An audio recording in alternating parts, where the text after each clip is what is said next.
अन्नदाता। पग पग पर है संग तुम्हारे अन्नदाता। लहू किसानों का बन के पसीना सींचता है धरती का सीना। मेहनत का तेरी हक दिलवाने, नई तकनीक नई खोज बताने। पशुधन को गुणवान बनाना, पौध सुरक्षा को सिखलाना, खेती के सब गुर समझाने, भारत का सरताज बनाने। आठों पहर है संग तुम्हारे अन्नदाता अन्नदाता। नमस्कार, मैं श्वेता भट्टाचार्य आप सभी दर्शकों का अन्नदाता कार्यक्रम में स्वागत करती हूं। हर रोज की तरह कार्यक्रम में हम लेकर आते हैं खेती बाड़ी से जुड़ी हुई बहुत सी लाभकारी जानकारियां। तो चलिए सबसे पहले देखते हैं क्या है विशेष आपके लिए आज के कार्यक्रम में। अच्छे किस्म के फल पौधे तैयार करने की गुट्टी विधि पर जानकारी। मिर्च की फसल में लगने वाले कीट एवं रोगों का नियंत्रण।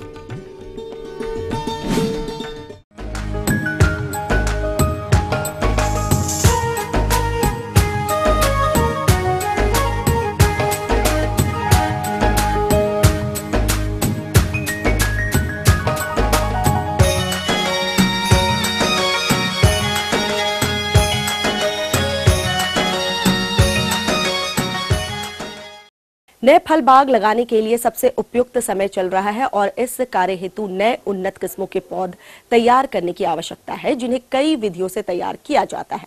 इन्हीं विधियों में आज हम चर्चा कर रहे हैं नए फल पौधे तैयार करने की गुंटी विधि के बारे में।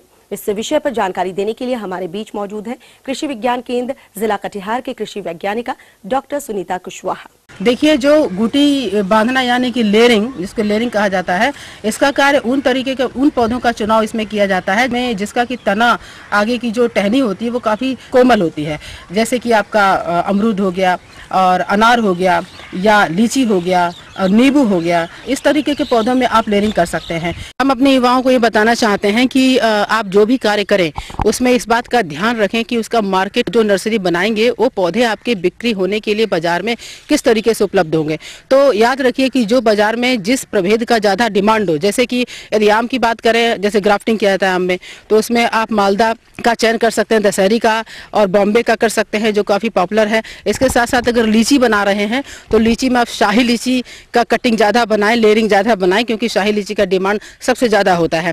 इसके साथ आप रोज सेंटेड भी का भी बना सकते हैं, चाइनीज का भी बना सकते हैं, बेदाना का भी बना सकते हैं। ऐसे कई तरीके के प्रभेद हैं, लेकिन सबसे अधिक जो पब्लिक या जो हमारे उपभोक्ता होते हैं उनकी चॉइस को ध्यान में रखते हुए अपना कार्य करें तो आपका जो पौधा तैयार होगा उसका जल्दी ही बिक्री हो जाएगा। जैसे कि आप अमरूद का अगर काम करना शुरू कर रहे हैं, अमरूद में लेयरिंग बनाए तो आप L49 इलाहाबादी सफेदा, ललित का प्रयोग करें, क्योंकि ललित का भी काफी डिमांड है। इस छोटा साइज का होता है और दिखने में काफी खूबसूरत अमरूद होता है। तो अन्यथा ऐसे किसी भी प्रभेद का चयन ना करें जिसका कि बाजार नहीं हो। इसके साथ साथ इसकी भी जानकारी होना चाहिए कि किस तरीके के आपको औजार इसमें प्रयोग करने रहते हैं, क्योंकि अगर इसकी जानकारी नहीं होगी तो आप जो गुटी बनाएंगे उसको सूख सकती है। जैसे कि ये आपका और जो देख रहे हैं ये सिकेटियर है, इसके माध्यम से आप जो है कटिंग का कार्य करते हैं। जैसे कि जब आपकी गुटी लगाने के बाद जब आपकी गुटी मैच्योर हो जाती है, इसमें जड़ें निकल आती हैं, 1 महीने बाद जो आपकी गुटी है इसमें जड़ें निकल आती हैं लीची में, तो इसको आप यहाँ से करीब 2 सेंटीमीटर 2 से 3 सेंटीमीटर छोड़ के इसको यहाँ से सिकेटियर से कटिंग कर लेंगे। एक दूसरा उपकरण जो है वो ये एक नाइफ होता है, जो काफ़ी ये थोड़ा सा बड़ा साइज का, इससे छोटा साइज का एक नाइफ होता है। इसका काम होता है आपका रिंग बनाना। जैसे जो गुटी बना है, यदि आपको यहाँ पर रिंग बनाना है तो इस तरीके से गोल घुमाकर इसका कटिंग तैयार किया जाता है। इसके साथ ही साथ ये एक तीसरा जो औजार है, ये प्लास है। इसका कार्य होता है कि जब आप लेयरिंग कर रहे होते हैं, उसमें से ऊपरी स्किन को हटा रहे होते हैं, तो उस प्लास से टहनी पकड़ने का कार्य किया जाता है। इससे आपको सहारा मिलता है, आप टहनी को इस तरीके से पकड़ सकते हैं टाइट से और उसमें गोल रिंग बना सकते हैं। लेयरिंग या गुटी बनाने के लिए हमारे किसान भाई इस बात का ध्यान रखें कि जो टहनी आप चुनाव कर रहे हैं उसका साइज पेंसिल की मोटाई होना चाहिए। जैसे कि आप यहाँ देख सकते हैं, इस टहनी में यहाँ पर एक गुटी पहले से बांधा हुआ है। इसका चुनाव करने के लिए आप देख रहे हैं कि जो टहनी है उसकी जो मोटाई है वो पेंसिल के साइज के आकार की है। और इसके साथ साथ यह भी देखें कि जहाँ पे आप गुठी बांध रहे हैं उस जगह पर, जैसे आपने देखा पीछे से जो पूरी टहनी आई है इसको दो भाग में फिर वो डिवाइड हो गई है और दोनों का आकार लगभग बराबर है, यानी कि ये दोनों ही टहनियाँ हमारी गुटी बांधने के लिए सही हैं। सबसे पहले जहाँ पर गुटी बांधना है उसमें कम से कम 2 से 3 सेंटीमीटर लंबाई का एक गोल रिंग बनाना होता है। और रिंग बनाकर आप ऊपर का कवर जो है उसको हटा दीजिए और अंदर से मजबूत और हार्ड लकड़ी है वो आ जाती है। ध्यान रहे कि जब आप रिंग बना रहे हों तो इसका जो अंदरूनी भाग है ये डैमेज नहीं होना चाहिए। ये जो ऊपरी परत है लकड़ी में और इसका जो निचला भाग है इसका, दोनों की जो परत है पूर्ण रूप से हट जानी चाहिए। यदि ये कहीं से भी जुड़ी रह जाएगी तो जो आपका गुटी होगा उसमें जड़ नहीं आएगा और गुटी खराब हो जाएगा। इसके बाद जब ये इस तरीके का आप रिंग बना दें, रिंग बनाने के बाद में आप गुटी की जगह पर मिट्टी और सड़ी गोबर की खाद या सड़ी जो खाद आपके पास हो उन दोनों को बराबर मात्रा में मिला दें और इसको बढ़िया से जैसे आटा गूंथते हैं उस तरीके का गूंथ लें और उस लेप को आप यहाँ पर अच्छे से फिट कर दें। याद रहे इस मिट्टी में किसी भी तरीके का बीमारी नहीं होना चाहिए और इसमें कीटाणु वगैरह भी नहीं होना चाहिए। तरीके से इसमें अच्छे से मिट्टी को टाइट करके एकदम से लगा दें और इसके पश्चात उसमें पॉलीथीन शीट को लगा दें। पॉलीथीन शीट जो भी आप चयन करें, देखिएगा कि जितना गुटी का आकार है तो गुटी के आकार के बराबर होनी चाहिए ताकि अच्छी तरीके से वो बंध जाए। फिर उसके बाद इसके चारों तरफ सुतली से अच्छी तरीके से बांध दें। इसी के साथ साथ इसका जो दूसरा सिरा है, ऊपरी सिरा है, इसको भी रस्सी से अच्छी तरीके से बांध देना है।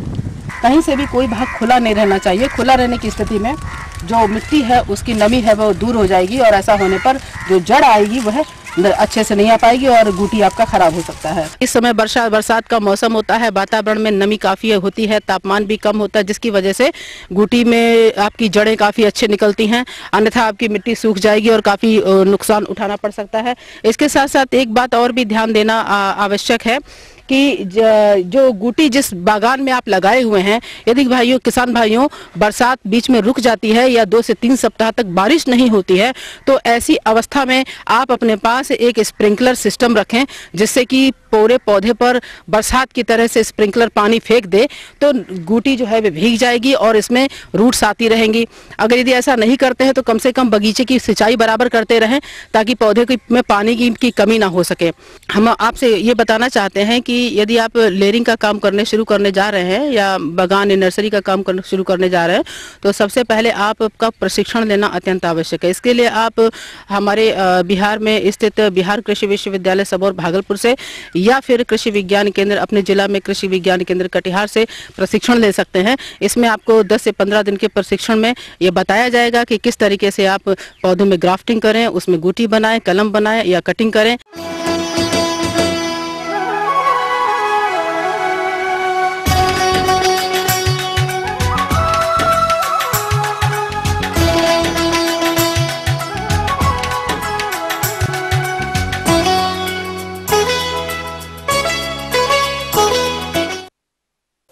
किसान भाइयों, बरसात के दिन में वातावरण में नमी की मात्रा बढ़ जाती है और इसी नमी में विभिन्न प्रकार के रोग और कीटों का प्रकोप भी बढ़ जाता है जो कि हमारी फसलों को काफी नुकसान पहुंचाते हैं।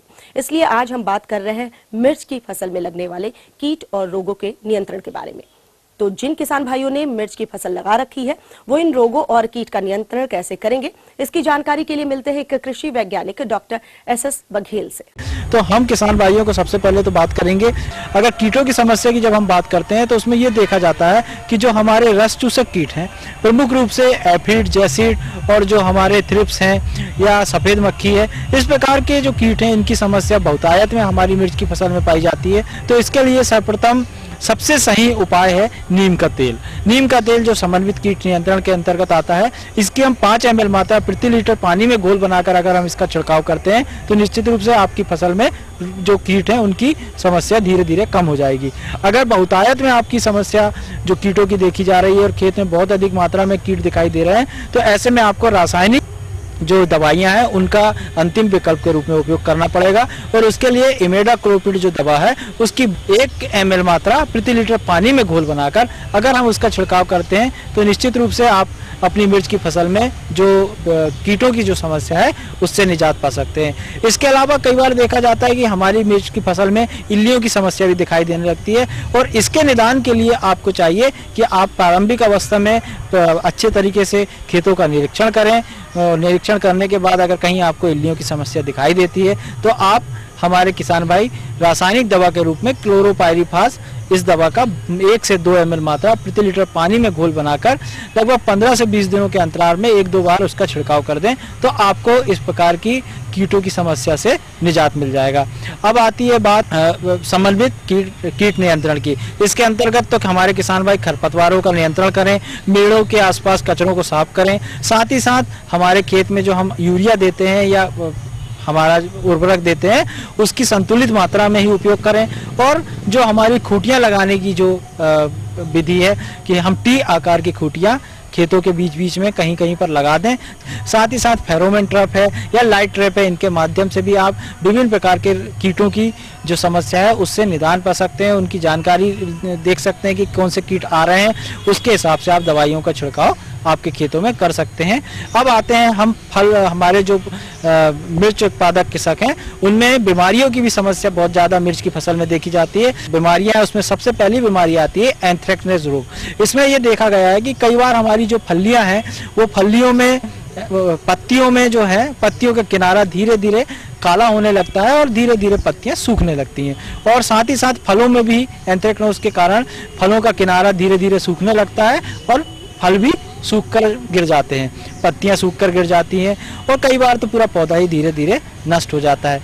अतः इसकी रोकथाम के लिए हमें चाहिए कि स्ट्रेप्टोमाइसिन जो दवा है उसकी 200 ppm का घोल बनाकर उसका छिड़काव करें। वर्षा बहुत अधिक हुई है तो कई क्षेत्रों में हमारे किसान भाई जिन्होंने खेत में हमारी मिर्च की फसल लगाई है, गलन की जो समस्या है, कॉलर रॉट जो रोग होता है वो उसकी समस्या बहुत अधिक देखी गई है और कई बार इसकी समस्या से पूरा पौधा ही मुरझा जाता है। तो इस वक्त जब खेत में अगर कॉलर रॉट या जड़ सड़न की समस्या है तो इसका तो कोई निदान नहीं है, लेकिन हमें चाहिए कि हम अगर किसी प्रकार के इस प्रकार के पौधे दिखाई दे रहे हैं तो उनको हम पूरी जमीन सहित निकाल कर वहां से उसको खेत से बाहर ले जाकर नष्ट कर दें और उस जगह पर हम ट्रेंचिंग कर दें। इस प्रकार की समस्याओं को ध्यान में रखते हुए अगर हमारी बताई हुई बातों का ध्यान रखते हैं तो निश्चित रूप से आप एक अच्छा मिर्च का उत्पादन कर पाएंगे और अच्छा लाभ प्राप्त कर। ये थी कुछ उपयोगी जानकारियां। अब लेते हैं एक छोटा सा ब्रेक, जल्द लौटेंगे और कार्यक्रम में आगे है महत्वपूर्ण जानकारियां।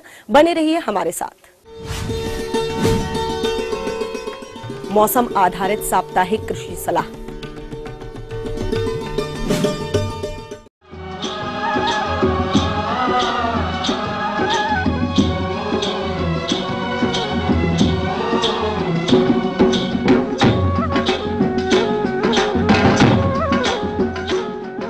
ब्रेक के बाद एक बार फिर से आप सभी दर्शकों का अन्नदाता कार्यक्रम में स्वागत है। बढ़ते हैं अगली प्रस्तुति की ओर।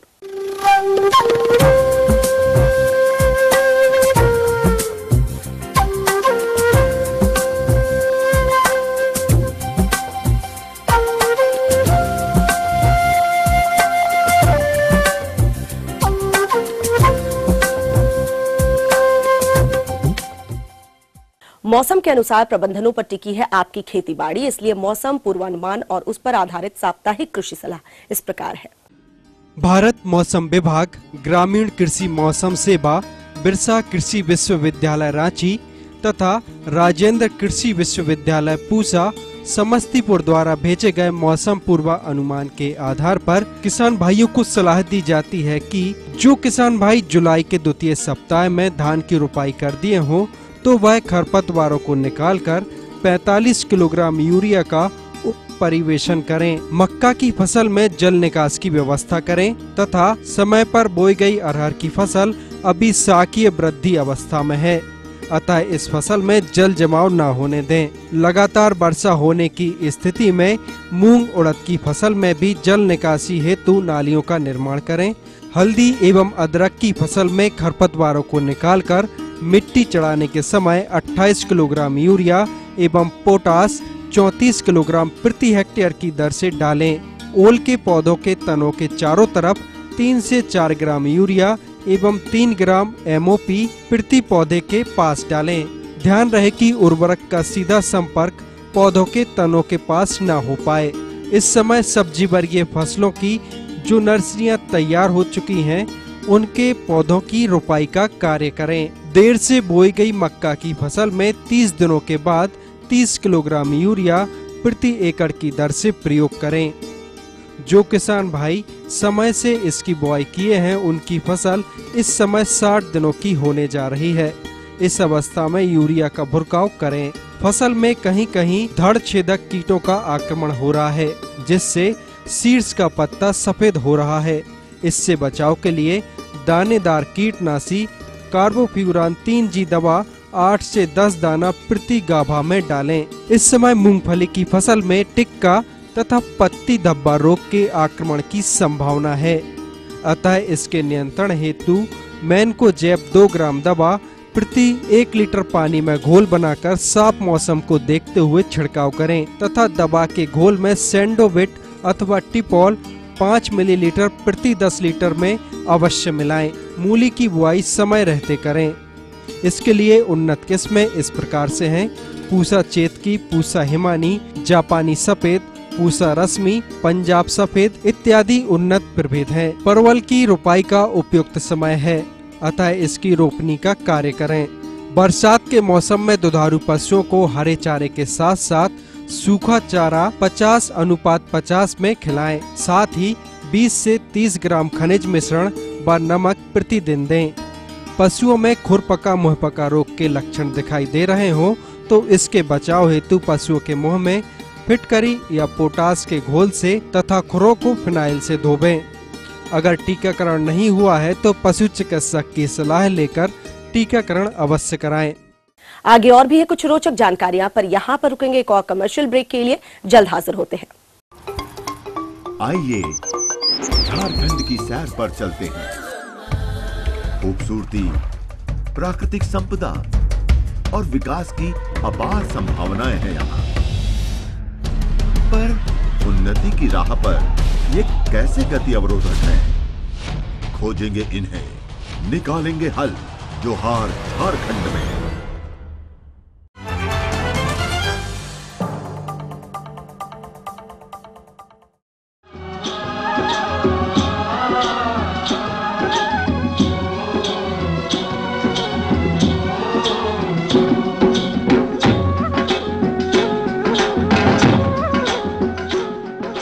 ब्रेक के बाद आप सभी दर्शकों का स्वागत है। चलिए अब रुख करते हैं अगली कड़ी की ओर।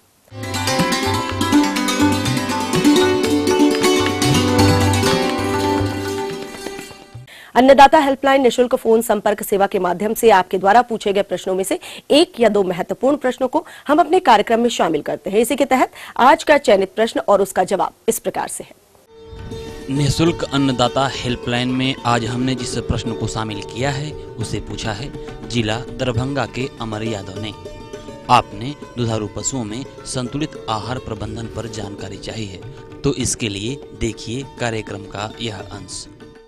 सामान्यतः एक वयस्क जानवर को प्रतिदिन 6 किलो सूखा चारा और 15 से 20 किलो तक हरा चारा खिलाना चाहिए। फलीदार और बिना फलीदार हरे चारे को समान अनुपात में मिलाकर खिलाना चाहिए। संतुलित पशु आहार का दुग्ध उत्पादन में क्या महत्व है, मैं इस बारे में पशुपालक भाइयों को कुछ बताना चाहता हूँ। जो दुग्ध संघ है उनके द्वारा जो उत्पादित पशु दाना होता है वह एक संतुलित आहार है। इसमें पशुओं के लिए आवश्यक सभी पोषक तत्व उचित अनुपात में मौजूद होते हैं। पशु दाने के निर्माण में उत्तम गुणवत्ता के अनाज, तेल, खली, ग्वार मिल, भूसी, शीरा, नमक, खनिज लवण तथा विटामिनों का उपयोग किया जाता है।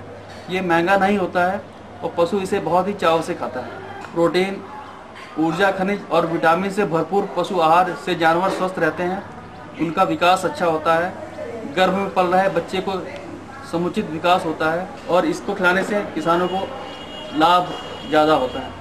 यह प्रजनन शक्ति को बढ़ाता है, दुग्ध उत्पादन व फैट में वृद्धि करता है। बछड़े व बछियों को 1 से 1.5 किलो संतुलित पशु आहार प्रतिदिन देना चाहिए।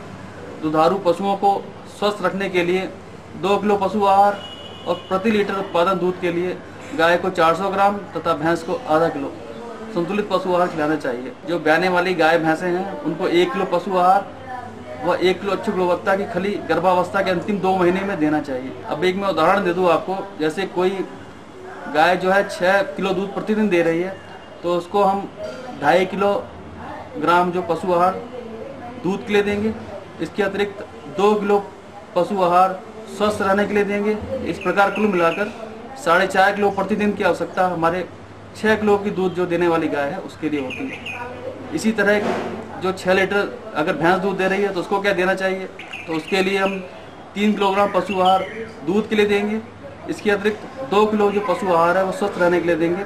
इस प्रकार कुल मिलाकर 5 किलो प्रतिदिन की आवश्यकता होती है 6 किलो दूध देने वाली भैंस के लिए।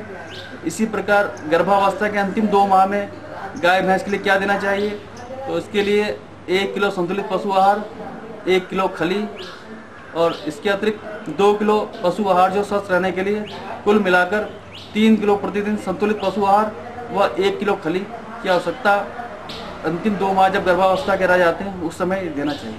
पशुओं का आहार अचानक ना बदलकर धीरे धीरे बदलना चाहिए।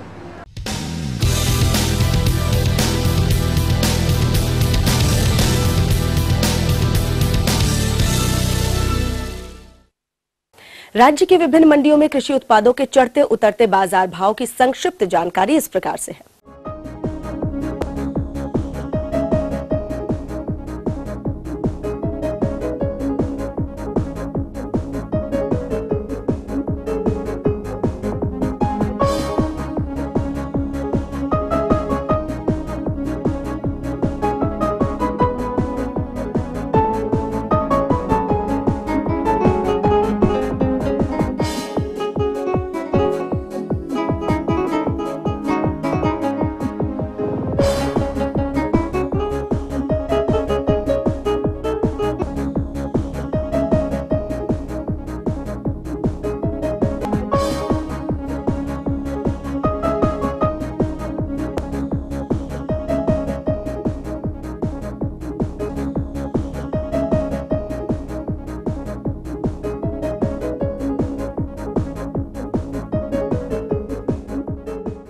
ये देखते हैं कल दिखाए जाने वाले कार्यक्रम की मुख्य झलकियां।